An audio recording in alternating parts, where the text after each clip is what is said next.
Isang pinagpalang araw sa inyong lahat. Tayo po'y magninilay sa salita ng Diyos, ang pinagmumulan ng awa at tawa ng ating buhay, ang salitawa. Ngayong araw po na ito, ating pinagdiriwang ang dakilang kapistahan ng kamahal-mahalang puso ng ating Panginoong Jesucristo. Ang puso ay sentro. Ang puso ay kung saan makikita natin o masasabi natin naroon ang essence. Ngunit ang pusong ating pinagdiriwang ngayon ay hindi lamang ito yung physical organ na nagbumobomba para po dumaloy ang dugo sa buong katawan natin. Ngunit ang pusong ito sa Judeo culture ay ang ibig sabihin ang totality ng isang tao, the total person. Kaya po ang dakilang kabistahan na ito ay tungkol po sa buong pagkatao ng Diyos, ng ating Panginoong Jesucristo, the total interiority of Jesus, of our God. Ano nga ba ang ipinapahayag ng dakilang kapistahan na ito? Kung makikita natin ang imahe, nakalabas ang puso ni Jesus na may ilaw, simbol na ipinapakita ng Diyos ang kanyang dakilang pag-ibig para sa ating lahat. At paano ba natin uunawain itong dakilang kapistahan na ito? Sabi sa ating ebanghelyo ngayon na dinala tayo doon sa Kalbaryo kung saan si Jesus ay nakapako sa krus. At ayon sa nangyari po, dahil pupunta na sila sa araw ng pamamahinga, kailangan nilang siguraduhin na patay na ang mga nakapako. Kaya unang pinutol ang mga buto ng dalawang kriminal upang mapabilis ang kanilang kamatayan. Subalit nung pupunta si Jesus at nakitang patay na, ang ginawa ng sundalo, tinusok ang tagiliran ni Jesus at doon dumaloy ang tubig at ang dugo. Simbolo ng dalawang sakramento na nagbibigay buhay sa ating kaluluwa, ang binyag at ang Eukaristiya. Makikita natin mga kapatid, mula sa sugatang puso ng namatay na ating Panginoong Hesukristo sa krus, dumaloy ang biyaya o ang pagpapala, dumaloy ang grasya. Marami sa atin mga kapatid, kapag sugatan, ayaw nang magmahal. Kapag sugatan, kapag nasaktan ang puso, ayaw na nating ipagpatuloy yung pagmamahal natin sa kapwa. At tila nangingibabaw na lang yung galit, yung puot, yung sakit na ating natanggap mula sa ating kapwa-tao. Na maski hanggang sa kamatayan, hanggang sa hukay, ay dadalhin natin yung sakit, yung sugat na ating naranasan mula sa ating kapwa-tao. Ngayong dakilang kapistahan, paano ba natin hihilumin ang pusong sugatan natin? Aminin natin mga kapatid, lahat tayo ay may pusong sugatan o nakaranas na ng puso natin ay masugatan sa ating mga karanasan, sa ating relasyon, sa ating mga expectations, sa mga gusto nating makamtan sa buhay natin. Iba't ibang sugat ang naranasan ng ating puso. Pero kung nasaktan ba tayo, titigil ba tayo sa buhay? Kung nasaktan ba tayo, titigil ba tayong magmahal? Kung nasaktan ba ang puso natin, pahihintulutan na lang ba nating tumigil na tumibok upang magmahal. Paano ba natin hihilumin ang sugatang puso? Una po mga kapatid, we can mend our broken hearts by letting go of our past. Kalimutan natin ang nakaraan. Hindi natin mababago ang nakaraan.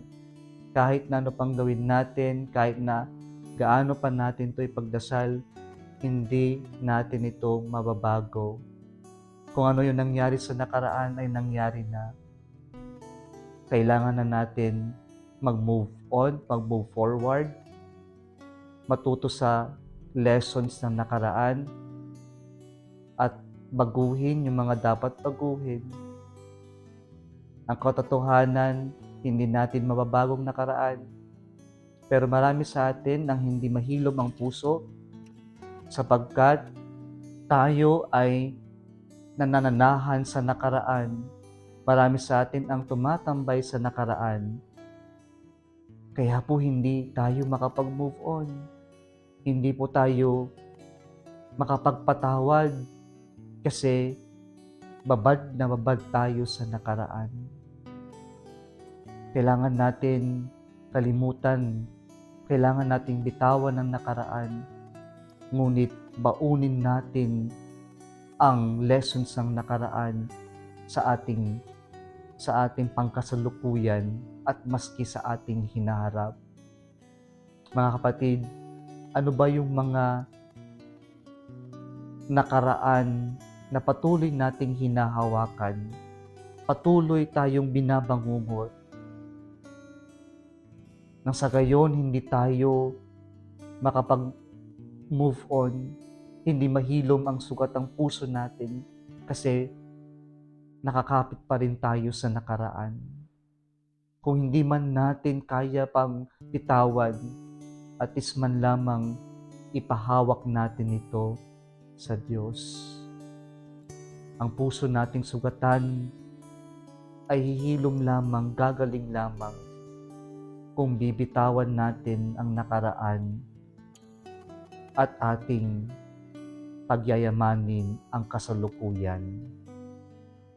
Pangalawa, mga kapatid, kung natin kakalimutan, comfort our hearts. Kung nasaktan tayo, huwag nating madiliin. Kapag nasaktan tayo, it is very important that we allow God to embrace us. Kapag nasaktan tayo, it is important that we allow other people to embrace us. Hindi porket nasaktan tayo, mag-isa na tayo, magmumukmuk na tayo, lalayo tayo sa iba.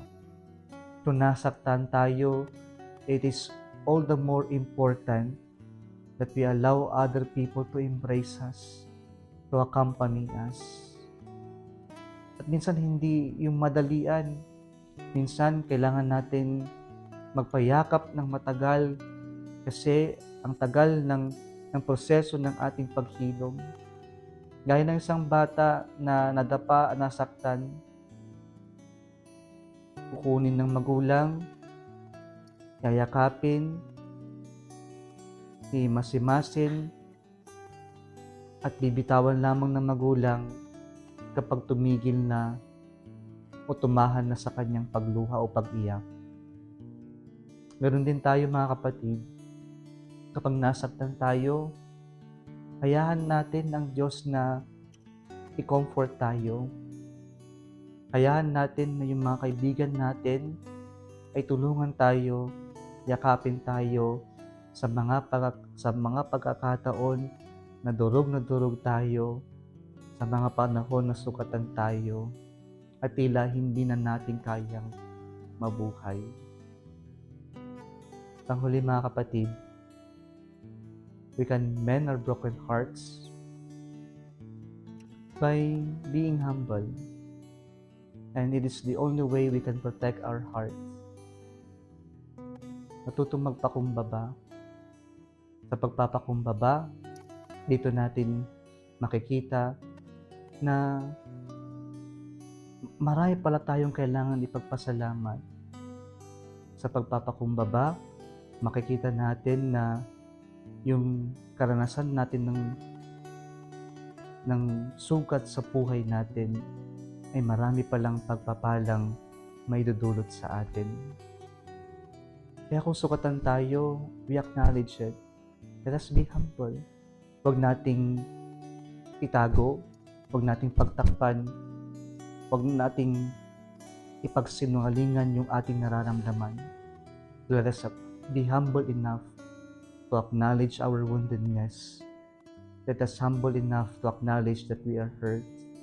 It is only by acknowledging our hurts, that we are hurt, that we are wounded, that we can actually be healed, that our hearts will experience healing through God and through other people.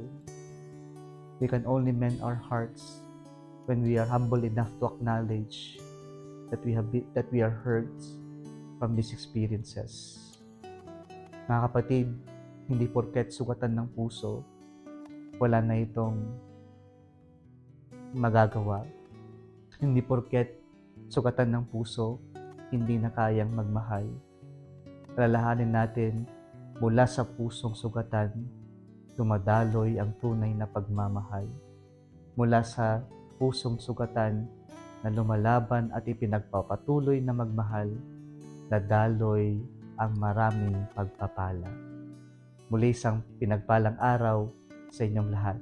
Kung nagustuhan mo itong video na ito, huwag kalimutang mag-like, i-share at mag-subscribe sa Facebook, sa Litao page and YouTube channel. Muli po, isang pinagpalang araw sa inyong lahat.